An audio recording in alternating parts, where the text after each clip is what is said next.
So I want to tell you a story about, it was many years ago, basically a decade ago, I started this business. And before I started this business, I had been working in sales. I'd been working on the most hardcore sales that you can do, banging on doors that didn't want to open, and making phone calls and approaching people on the street basically that didn't want to talk to me. So it was really hardcore. I did it for years, way longer than basically anyone else.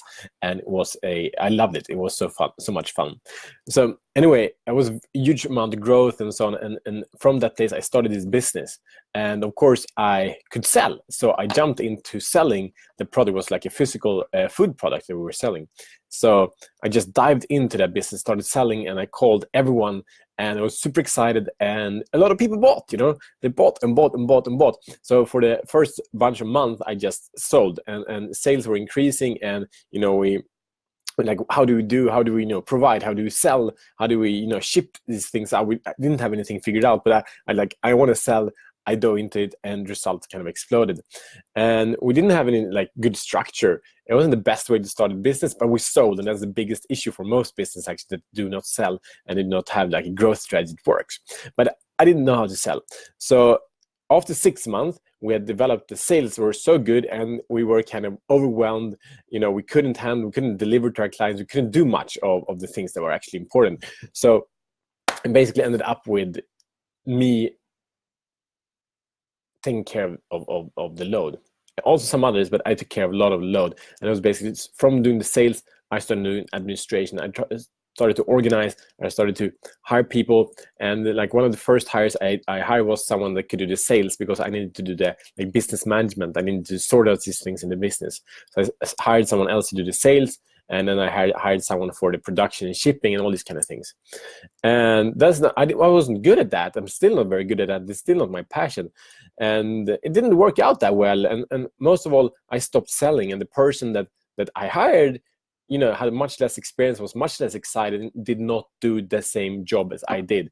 So from having the sales curve like this, it's like this, yeah, it's like this, it's mirrored like this, from the sales curve being like this, and flat, and it kind of decreased like that. And so the thing is, this was one of the most stupid things I've ever done. I loved it. I was so good. Results amazing. I said top 5 things are the most stupid things I've ever done was to stop selling when I was so good at it, right? But the issue is, I see this all the time in so many businesses, that where the owner comes in, has an excitement, has but this is awesome, this is cool, I want to do this. This is what I think is fun. But then a couple of years, a couple of months, a couple of weeks, sometimes a few days in it, it's like the focus goes on somewhere else. Oh, I don't know how to get in clients, or I don't know how to do this and that, and get these headaches instead of doing what the entrepreneur is good at. And that is suicide for the business. That's starting to struggle from the wrong path. And then what happens then is, someone comes up with this huge opportunity, then it's like, do this, get this funnel, or get this Facebook ad, and your business will And it's like, okay, now I want to learn and get to know some about this, and do that, and it kind of works, and then kind of not. And they kind of forgot what they are really good and passionate about, so they try some other method, and it goes on and on and on and on. So the point is, there is always a shiny object that seems very attractive from where you are, from where you're good at. And these formulas that are presented is like these cookie cutter formulas. But there is no cookie cutter formula that works for you and your business if you don't want to create a cookie cutter business. But the fact is that 97% of all businesses go bankrupt. So if you want the average business, okay, then you're gone. You're already gone. Close it now. It's cheaper to close it now than close it 5 years. I've done both, Close it now. And if you want a cookie cutter formula that says the guru says work for everyone, you also become the cookie cutter person. And in Sweden, anyway, the average person is depressed, eating these tablets, these antidepressant tablets. It's not a good deal either.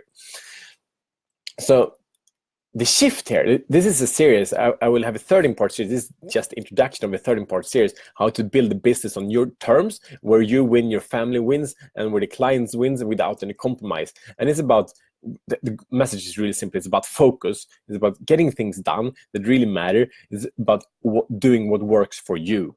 Because doing what works for you does not work for the neighbor. You can start a business, and competitor can start a business, exact same thing. It does not matter. You still have different strengths. You still have different messages. So do it on the same address, fine. If you get really good at what you do, you're really good at your strength, and scale that, grow that, work on that every day, you'll win. Right? So there's any kind of sports team you can see, they are, say, in basketball or ice hockey or football, or whatever, they are the people that are on the front that are supposed to make the goals, right? And they're really good at that. They know some of the other things also, but they are really good at that. Make them do that. Don't train them to also become the best defenders. They will not be able to do that.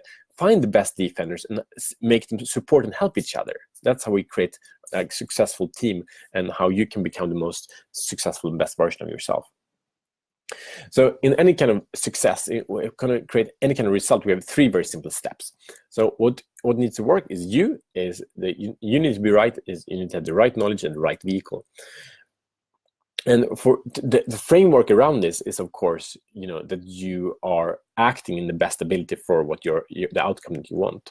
So when it comes to the right you, what does that mean? Yeah, so right you is basically right mindset and right habits. So have the right thoughts to the success you want to create, and the habits that support the success you want to create. Yeah, and then the knowledge. The knowledge is basically the skill. What's the skill set that you have around the product or service that you have that's extraordinary, that help people to transform their life and like create wow experiences, right? So the skill you got is the knowledge. And then number 3 is the vehicle, your idea and your business, your idea or business. So when you have these 3 right, you have the very foundation onto creating a lot of success.